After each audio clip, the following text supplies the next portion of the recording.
مستقل اسی پہ کام نہیں کرتا رہا، یعنی یہ موضوع میرے ذہن میں تھا، اس کے اوپر کام چل رہا تھا، لیکن کیونکہ یہ ایک بہت بڑی گتھی تھی اور اس کو سلجھانا تھوڑا مشکل کام تھا، کیونکہ جغرافیہ جو ہمارے پاس ہمارے کتابوں میں جغرافیہ کے بارے میں اس پہ وہ کام نہیں کیا گیا۔ ہم نے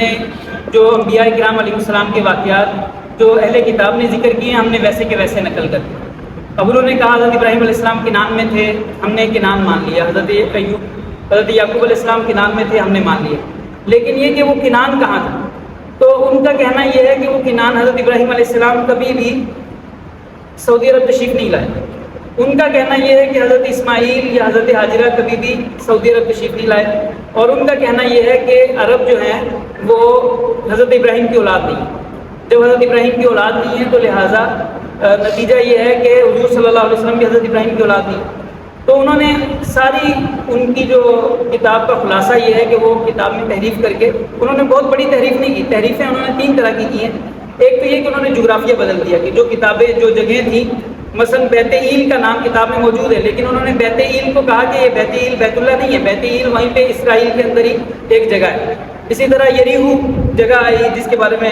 جو آپ صلی اللہ علیہ وسلم کے مسکن کے طور پہ کتاب میں مذکور ہے، لیکن اسے یعنی جو یثرب ہے اس کا نام ہے، لیکن انہوں نے یریہو کے کھنڈرات میں اسرائیل میں ڈھونڈ دیے کہ یہیں پہ یریہو ہے اور کہیں پہ نہیں ہے۔ تو یہ اس کی وجہ سے پورا جغرافیہ یعنی تقریباً بدل رہا ہے۔ تو اس وجہ سے مجھے اس پہ کافی زیادہ لمبا عرصہ کام کرنا پڑا، تو اس لیے اس کتاب کا میں تھوڑا سا تعارف کروانا چاہ رہا ہوں کہ اس کتاب میں ہے کیا۔ اصل میں اس کتاب کا موضوع قرآن پاک میں اہل کتاب کی جو نشانیاں، اہل کتاب کے اندر جو آپ صلی اللہ علیہ وسلم کی نشانیاں بتائی گئی ہیں وہ مختلف جگہوں پہ مختلف انداز میں بتائی گئی۔ ایک آیت ہے قرآن پاک کی، الذین یتبعون الرسول النبی الامی الذی یجدونہ مکتوبا عندہم فی التوراۃ والانجیل یأمرهم بالمعروف وینہاہم عن المنکر ویحل لهم الطیبات ویحرم علیہم الخبائث ویضع عنہم اصرہم والاغلال التی کانت علیہم، اور آخر میں واتبعوا النور الذی انزل معہ۔ تو یہ اس آیت مبارکہ میں 7 نشانیاں آپ صلی اللہ علیہ وسلم کی بتائی گئی ہیں کہ یہ 7 نشانیاں ان کی کتاب میں موجود ہیں۔ اب یہ ان کی کتاب میں کہاں پہ موجود ہیں؟ ان 7 نشانیوں کو ڈھونڈنے کے لیے جو ہے یہ میری جو ساری محنت تھی اس موضوع پہ تھی کہ یہ 7 نشانیاں ان کی کتاب میں کہاں پہ موجود ہیں۔ تو پہلی صفت اس میں یہ ہے کہ تورات اور انجیل میں آپ کا ذکر ملتا ہے۔ دوسری صفت یہ ہے کہ آپ صلی اللہ علیہ وسلم معروف کا حکم دیں گے، منکر سے منع کریں گے، یعنی جو ان کے ہاں بھی ان کو بھی پتہ ہے کہ جو بھلی درست بات ہے اس کا حکم دیں گے اور جو بری باتیں ہیں ان سے منع کریں گے۔ چوتھی صفت یہ ہے کہ آپ صلی اللہ علیہ وسلم طیبات کو حلال کریں گے، یعنی پاکیزہ چیزیں ہیں لیکن ان کے اوپر حرام ہیں، آپ صلی اللہ علیہ وسلم نے ان کو حلال کیا۔ اور 5ویں صفت وہ خبائث ہیں جو کہ ان پر حرام ان کے لیے حلال تھیں اور آپ صلی اللہ علیہ وسلم کی برکت سے وہ ان کے اوپر حرام کی گئی۔ اور 6ٹھی صفت یہ ہے کہ ان کے اوپر اللہ نے ایسے سخت حکم لگائے تھے کہ جن حکم کو عمل کرنا ممکن ہی نہیں، تو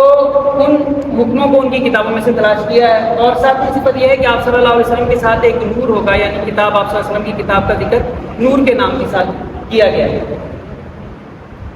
تو قرآن کریم میں بہت سارے موضوعات کو چھیڑا نہیں گیا۔ قرآن کریم میں مثلا جغرافیہ کے بارے میں بات نہیں کی گئی، کیونکہ انہوں نے جب جغرافی میں تبدیل کر دی، اب صورتحال یہ تھی کہ کفار جو ہے وہ بھی سوال کرنے کے لیے جاتے تھے اہل کتاب کے پاس، جو بھی بات انہوں نے پوچھنی ہوتی تھی وہ اہل کتاب کے پاس جاتے تھے کہ یہ جو بندہ آگے کہہ رہا ہے وہ سمجھتے تھے کہ ہم ان پڑھ ہیں اور پڑھے لکھے جو ہے نا اہل کتاب، تو لہٰذا وہ جا کے سوال کرتے تھے کہ کیا یہ جو بات کر رہا ہے یہ بات واقعی نبی والی بات ہے یا نبی والی بات نہیں ہے۔ اگر قرآن پاک میں کسی جگہ پہ کوئی ایسی بات آ جاتی جو کہ ان کی کتاب کے برعکس ہے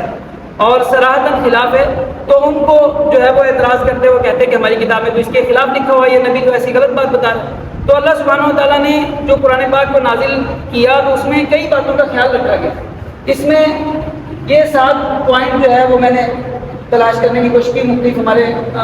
اکابرین نے بھی جمع کیے ہیں کہ ایک تو یہ کہ اہل کتاب کی جو باتیں ہیں ان سے اگنور کیا۔ مثلا اہل کتاب نے اپنی کتاب میں لکھا ہے کہ جن کو ذبح کیا تھا وہ حضرت ابراہیم کے بیٹے حضرت اسحاق تھے، حضرت اسماعیل نہیں تھے۔ اب قرآن پاک میں اللہ تعالیٰ نے حضرت ابراہیم کے بیٹے کے ذبح ہونے کا تو ذکر کیا لیکن اس کا نام اسماعیل نہیں بتایا۔ اسی طرح جو ہے حضرت ابراہیم علیہ السلام، حضرت یوسف علیہ السلام، حضرت یعقوب علیہ السلام کون سی جگہ پہ تھے، اس جگہ کا نام صراحتاً قرآن پاک میں موجود نہیں۔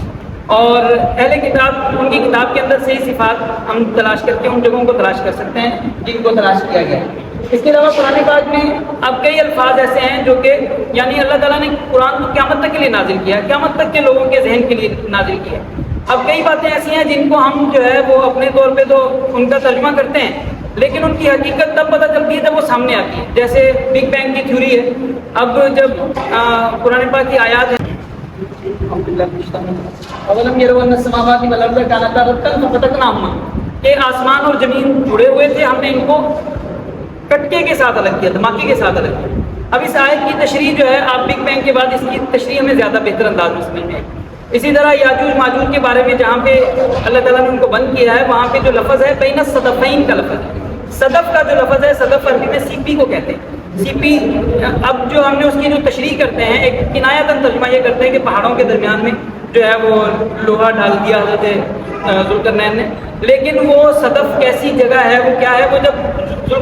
یاجوج ماجوج نکلیں گے اسی وقت ہمیں پتہ چلے گا کہ وہ حقیقت کیا ہے۔ تو اس وجہ سے قرآن پاک کے جو الفاظ ہیں اس میں قیامت تک کے لوگوں کے ذہن کو سامنے رکھتے ہوئے قرآن پاک نازل ہوا ہے۔ تو اس لیے نہ تو کیا قرآن پاک کے اس زمانے کے جو اہل کتاب تھے کوئی اعتراض کر سکے یہ کتاب ہماری کتاب، یہ لفظ ہماری کتاب کے خلاف ہے، نہ کوئی فلسفے کا دور آیا تو فلسفے والے کسی بات پہ اعتراض کر سکے، اور نہ سائنس کا دور ہے تو کسی بات پہ سائنس والے اعتراض کر سکے۔ قرآن پاک میں یہ عبارت میں پڑھ کے سنانا چاہوں گا کہ قرآن کریم اس رب کائنات کی نازل کردہ کتاب ہے جس نے صرف سارے جہان کو بنایا ہے، نہ صرف سارے جہان کو بنایا ہے بلکہ مکمل طور پر اس جہان کو کنٹرول بھی کرتا ہے، اس کے ہر ذرے اور رتی سے واقف بھی ہے۔ اس کتاب میں وہ اپنے ان بندوں سے مخاطب ہے جو نہ صرف یہ کہ اس کو جانتے نہیں ہیں بلکہ جھٹلاتے ہیں۔ اللہ ان سے بات کر رہا ہے جو نہ مانتے بھی نہیں ہیں بلکہ جھٹلا رہے ہیں، اور مزید برآں اپنے ذام میں علم کلی کے دعوے دار ہیں، اپنے آپ کو سمجھتے ہیں کہ سارا علم ہمارے پاس ہی ہے، اور وہ اللہ ان کے درست اور غلط علم کو بھی جانتا ہے اور حقیقت حال سے بھی واقف ہے۔ ان منکرین کو ان کی درست معلومات کے ذریعے سے ان کے فکر و عمل میں موجود غلطیوں سے آگاہ کرتے ہوئے درست راستے کی رہنمائی کرتا ہے۔ مزید برآں ان کی غیر ضروری غلط معلومات سے صرف نظر کرتے ہوئے بات ایسے انداز سے بیان کرتا ہے نہ اس وقت کے موجود اہل کتاب اپنی کتاب کا حوالہ دے کر کسی بات کو غلط کہہ سکتے ہیں، نہ آج 1400 سال بعد کوئی سائنسدان پرانی دلائل اور استدلالات کا انکار کر سکتا ہے۔ پھر ان سب تفصیلات کے ساتھ زبان کی فصاحت و بلاغت کا ایسا اعلیٰ اعجاز اور معیار ہے کہ نہ کوئی افصح العرب اس کا مثل کلام پیش کر سکا، نہ آج 1400 سال بعد جبکہ آرٹیفیشل انٹیلیجنس آ گئی ہے تو آرٹیفیشل انٹیلیجنس کے ذریعے سے بھی قرآن کا کوئی مقابل نہیں لایا جا سکتا۔ یہ قرآن کریم نے اپنے اصول، قرآن کریم کا اصول ہے کہ جب کسی سے بات کریں تو متفقہ چیز کو لے کے آئیں، اختلافی چیز کو ذکر نہ کریں۔ تو قرآن کریم نے اسی اصول کے پیش نظر جو مختلف چیزیں ہیں ان کا ذکر نہیں کیا۔ اہل کتاب میں جیسے میں نے حضرت اسماعیل علیہ السلام کا ذکر کیا کہ یہ نہیں بتایا کہ حضرت ابراہیم کے کس بیٹے کو ذبح کیا گیا، یہ بتایا کہ بس حضرت ابراہیم کا ایک بیٹا ذبح ہوا۔ اور اسی طرح حضرت اسماعیل اور حضرت ان کی والدہ کو جس شہر میں چھوڑا اس کو حاضر البلد تو کہا، لیکن مکہ کا نام اس کے ساتھ نہیں دیا، کیونکہ وہ اہل کتاب اس کو نہیں مانتے کہ وہ آپ حضرت اسماعیل کو اور ان کو مکہ میں چھوڑا گیا۔ لیکن قرآن کریم میں ایسے الفاظ کوئی صراحتاً یعنی ایسے الفاظ ہیں کہ ان کے اندر ہر طرح کی وسعت موجود ہے۔ اہل کتاب نے جو تحریفات کی ہیں ان میں سے جو جن کے اوپر میں تلاش کر سکتا ہوں وہ 3 طرح کی ہیں۔ ایک تو یہ کچھ نام تبدیل کیے ہیں، کچھ جگہ تبدیل کی ہیں اور کچھ عبارتیں تبدیل کی ہیں۔ تو یہ 7 میں سے 5 نشانیاں آج بھی ایسی ہیں جو بغیر تحریف کے موجود ہیں، صرف ان کی کتاب کے اندر سے پڑھ کے آپ جو ہے نا اس کو ڈھونڈ سکتے ہیں۔ پہلی بات جو بھلی باتوں کا حکم کرتے ہیں، بری باتوں سے منع کرتے ہیں، تو بھلی باتیں ان کے اندر جو ان کی کتابیں موجود ہیں، یہ میں نے ان کی کتاب کا جو ان کی کتابیں اصل میں ہمارے پاس موجود نہیں ہیں، یہاں پہ بر صغیر میں اس کا ترجمہ نہیں ہوا، اپنی کتاب چھپا کے رکھتے ہیں۔ تو یہ عرب علماء نے کچھ ترجمہ کیا تھا، تو اس لیے ایک کتاب ان کی کا میں نے خلاصہ بھی ساتھ ذکر کیا ہے تاکہ وہ سمجھنا آسان ہو سکے، اور ان کی کتاب کے اس میں وہ بیچ میں خلاصہ موجود ہے۔ تو بھلی باتوں کا جو حکم آپ صلی اللہ علیہ وسلم نے کیا ان کے کتاب کے مطابق، وہ بھی ان کی ایک فہرست ہے، بری باتوں سے جن سے منع کیا ان کی ایک فہرست ہے۔ طیبات آپ حلال کرتے ہیں، آپ صلی اللہ علیہ وسلم نے طیبات حلال کی، ان کے اوپر میں یہ آگے ایک الگ چیپٹر ہے اس کے اوپر، اور وہ آگے تفصیل سے اس کے بعد کروں گا۔ خبیث چیزوں کو حرام کیا ہے اور بوجھ اور بیڑیوں کو ان سے دور کیا ہے، سخت حکم کو دور کیا ہے، تو اس بارے میں یہ آگے اس کی تفصیل بھی آ رہی ہے۔ یہ 5 چیزیں جو ہیں یہ بغیر کسی تحریف کے آج بھی ان کی کتابوں میں منوان موجود ہیں کہ آپ صلی اللہ علیہ وسلم کے آنے سے جو بالکل ان کو واضح کر دیا گیا۔ جغرافیہ میں تبدیل کرنے کے لیے انہوں نے اہل کتاب نے جو تبدیلی کی ہے وہ سب سے بڑی جغرافیہ میں کی ہے۔ یہ ان کا دعویٰ ہے کہ حضرت اسماعیل اور حاجرہ بھی سعودی عرب کبھی نہیں آئے، حضرت ابراہیم علیہ السلام کبھی سعودی عرب نہیں آئے، اور عرب جو ہے نا حضرت ابراہیم کی اولاد نہیں ہے، لہٰذا حضور صلی اللہ علیہ وسلم حضرت ابراہیم کی اولاد نہیں ہے، لہٰذا جو ہے وہ آپ کے بارے میں پیشن کوئی ثابت نہیں ہو سکتی۔ تحریفات کی تلاش میں کسوٹی ہمارے پاس کیا ہے؟ تو کسوٹی سب سے پہلے تو ہمارے پاس قرآن ہے، قرآن اور آپ صلی اللہ علیہ وسلم کی سنت ہے کہ آپ صلی اللہ علیہ وسلم نے جو بتا دیا، جس بات کو واضح کر دیا، وہ بالکل درست ہے، اور اہل کتاب نے اگر اس میں کوئی چیز وہاں پہ موجود ہے اس میں انہوں نے کی ہے، تو سب سے بنیادی چیز تو ہمارے پاس قرآن اور سنت ہے۔ دوسرے نمبر پہ جو ہمارے پاس کسوٹی ہے جس کے ذریعے سے ہم نے ثابت کرنے کی کوشش کی ہے، وہ ان کی اپنی متضاد عبارتیں ہیں، یعنی ایک جگہ میں عبارت کچھ اور ہے، دوسری جگہ میں عبارت اور ہے، تو اس سے ہمیں پتہ چل جاتا ہے کہ یہ عبارت جو ہے وہ اسلامی نقطہ نظر کے قریب ہے، تو مطلب یہ درست ہوگی اور یہ ان کا اضافہ ہے۔ اور تیسرا جو وہ کیا ہے، یہ کتاب کے اندر سب سے جو واضح دلیل ہے جس کو وہ خود بھی انکار نہیں کرتے، ان کے ہاں آج بھی حج کی عبادت موجود ہے، یہودیوں کے ہاں آج بھی حج کیا جاتا ہے، انہوں نے اپنی جگہ پہ کرتے ہیں۔ اور کتاب میں یہ لکھا ہوا ہے کہ حضرت سلیمان علیہ السلام کی اولاد سے جب انہوں نے تخت چھینا تھا تو ان کی اولاد کو جو ہے وہ دور کرنے کے لیے، اولاد سے بنی اسرائیل کو دور کرنے کے لیے ایک 12 قبیلے تھے، ان میں سے یعنی جو صرف حضرت سلیمان علیہ السلام کی اولاد والا قبیلہ تھا وہ بھاگ کے یہاں پہ حجاز میں آ گیا تھا، تو ان سے ان کو دور کرنے کے لیے کہیں دوبارہ حضرت داؤد کی اولاد کی محبت بنی اسرائیل میں پیدا نہ ہو جائے، انہوں نے جغرافیہ بدل دیا اور قبلہ بدل دیا اور بیت المقدس بدل دیا، ورنہ پہلے ان کے ہاں حضرت ابراہیم کے دین ابراہیمی کے مطابق ان کو بھی حج کرنے کے لیے یہی آنا ہوتا تھا خانہ کعبہ میں۔ یہ ان کی کتابوں کا پہلے اب یہ کتاب کا تعارف شروع ہو گیا، کتاب میں کل 11 چیپٹر ہیں۔ پہلا چیپٹر جو ہے اس میں ان کی کتابوں کا تعارف ہے، کتابیں ان کی بنیادی طور پہ 2 حصوں میں تقسیم ہے، ایک تناخ ہے اور دوسرا تالمود ہے۔ تناخ کہتے ہیں یہ 3 طرح کی کتابوں کا مجموعہ ہے، جس میں سے پہلا حصہ تورات ہے، 5 کتابیں تورات کہلاتی ہیں، حضرت موسیٰ علیہ السلام کو دی گئی۔ اس کے بعد دوسرا جو ہے وہ نیبوئیم ہے اور تیسرا کیتوئیم ہے۔ نیبوئیم کہتے ہیں جو ان کے نبیوں کی طرف جو صحیفے آئے ہیں ان کو نیبوئیم کہتے ہیں، اور جو دوسرے ان کے جو لکھاری تھے یا احبار اور ربیین تھے انہوں نے جو ان کے بقول کتابیں جو ان کی طرف منسوب ہیں تو وہ کیتوئیم ہے۔ کل 54 تقریباً کتابیں ہیں۔ اور تالمود جو ہے یہ 2 کتابوں کا مجموعہ ہے بنیادی طور پہ، ایک متن ہے جس کو کہتے ہیں مشنا۔ مشنا ان کے ہاں اس کی حیثیت ایسے ہے جیسے ہمارے ہاں حدیث کی، یعنی وہ کہتے ہیں یہ روایت بالمعنی ہے، یعنی یہ وہ علم ہے جو حضرت موسیٰ نے سینہ بسینہ اپنے علماء کو دیا تھا، پھر علماء نے بعد میں اسے لکھا اور ان کو حضرت موسیٰ نے لکھنے سے منع کیا تھا، بعد میں ایک ربی تھا ان کا موسیٰ بن میمون، اس نے اس کو جمع کیا تھا۔ مشنا کا خلاصہ میں نے یہاں پہ درج کیا ہے تاکہ مشنا جو ہے اس میں سارے احکام جو ہے وہ تورات سے ہی ماخوذ ہیں، تو اس کا خلاصہ بھی میں نے ساتھ ایڈ کر دیا ہے، پڑھنے والوں کے لیے وہ اس میں اور بھی چیزیں موجود ہیں۔ تو جو اس میں جغرافیہ کی تحریف کو ثابت کرنے کے لیے ہم نے جن باتوں کو، جن دلائل کو استعمال کیا ان میں سب سے پہلی چیز جیولوجی کی تحقیق ہے، یعنی ایک جو نام ان کے پاس موجود ہے ان کی کتاب میں، انہوں نے آج بتایا کہ یہ نام فلانی جگہ پہ ہے، لیکن آج کوئی نام جیولوجی میں جو ہمارے جو آثار قدیمہ کے جو ماہرین ہیں وہ نام بتاتے ہیں کہ یہ جگہ، یہ شہر فلانی جگہ پہ ہے، یہ شہر فلانی جگہ پہ ہے، تو اس حوالے سے وہاں سے جو ہے وہ ان عبارتوں کو نقل کر کے وہاں سے استدلال کر کے ہم نے پہلا جغرافیہ ثابت کیا ہے۔ اور دوسری بات یہ کہ مثلا ایک کہانی ہے، وہی کہانی آپ صلی اللہ علیہ وسلم نے بھی بتائی ہے، وہی کہانی ان کی کتاب میں موجود ہے۔ آپ صلی اللہ علیہ وسلم نے کہانی بتائی ہے تو وہ کہانی بتائی ہے کہ یہ اس جگہ کی ہے، انہوں نے جگہ کوئی اور بتائی ہوئی ہے، تو ہمیں آپ صلی اللہ علیہ وسلم کی بات پہ اوپر اعتماد ہے ہم نے، اور جو ان کی کتاب ہے اس کی کتاب میں جو بات مذکور ہے اس کو ہم نے یہاں پہ اس کی صفات ڈھونڈنے کی کوشش کی ہے۔ جیسے مثلا بیت ایل کی جتنی بھی کہانیاں ہیں وہ وہی ہیں جو بیت اللہ کے بارے میں، یعنی ہمارے یہاں ہماری کتاب میں بیت اللہ کہا گیا ہے کہ حضرت ابراہیم علیہ السلام یہاں تشریف لائے اور یہاں سے انہوں نے سفر کر جو ہجرت کر کے آئے تھے، اس علاقے میں آئے تھے، یہاں پہ پہلے آ کے حج کیا، اللہ کا گھر بنایا، گھر موجود تھا، یہاں پہ آ کے انہوں نے طواف کیا،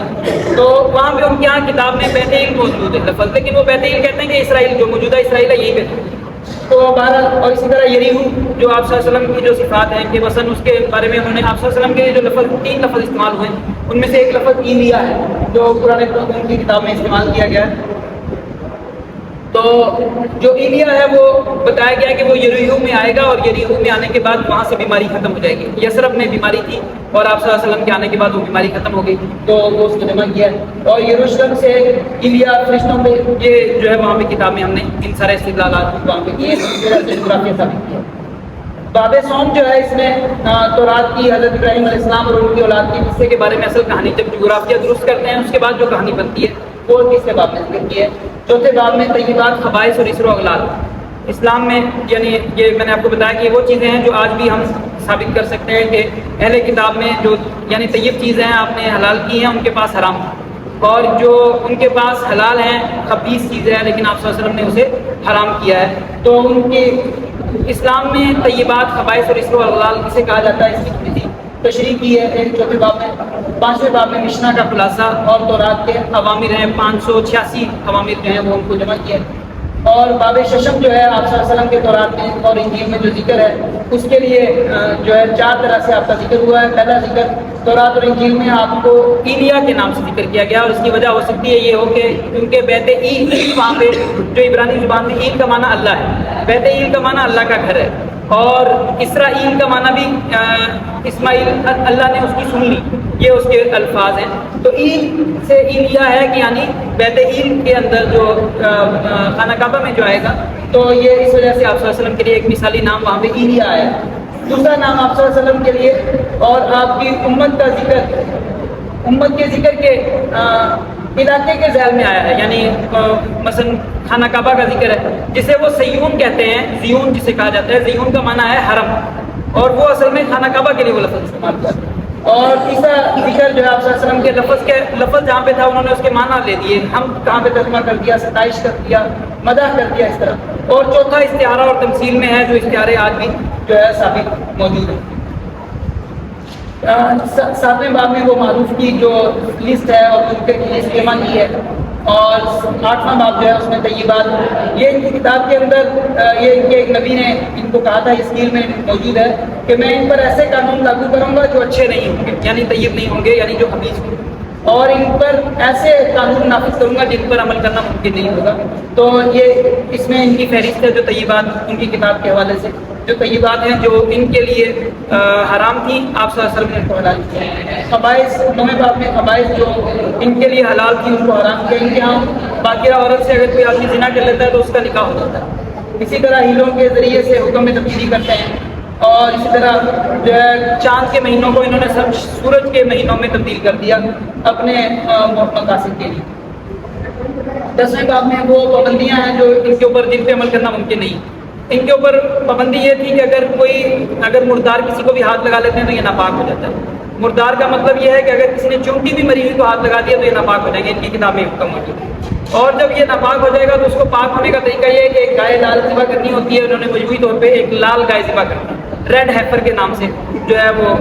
یہ اصطلاح ہے ان کی. اور وہ خاص طریقے سے ایک خاص طریقہ ان کا کہ ہیکل میں جا کے یا اصل میں حرم کا وہ ہوگا کہ اس میں جا کے آپ نے ذبح کرنا ہے مخصوص طریقے سے، اور اس کی راکھ کو جو ہے وہ لگانا ہوتا ہے. تو یہ ایک ناممکن تھا. حضرت سلیمان علیہ السلام سے پہلے غربت کا عالم تھا، خیموں میں رہتے تھے تو یہ عمل کر رہے تھے. لیکن جب حضرت سلیمان علیہ السلام کے دور میں مال آیا تو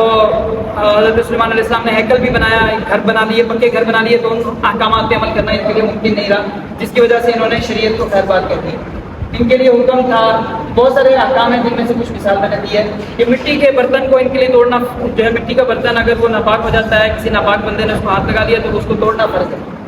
اور 11ویں باب میں آپ صلی اللہ علیہ وسلم کے ساتھ جو نور ذکر ہوا کہ آتشی شریعت کا لفظ ان کی کتاب میں آیا ہے، اور شریعت، شعلہ، آگ، اس طرح کے الفاظ استعمال ہوئے ہیں. تو یہ شروع میں جمع کرتی ہیں یہاں پہ خاص طور پہ خانہ کعبہ کے ضمن میں جو یہ الفاظ ذکر ہوئے ہیں ان کو ذکر کیا ہے. یہ سارا اس کا خلاصہ ہے اس کتاب کا جو میں نے کی ہے. تو ہے تھوڑی سی اصطلاحی کتاب ہے، اصطلاحات پہ وہ ہے، تو اس کو تھوڑا سا سمجھنے کے لیے تھوڑا سا تعارف ضروری تھا، اس لیے میں نے آپ لوگوں کو تہمت کی.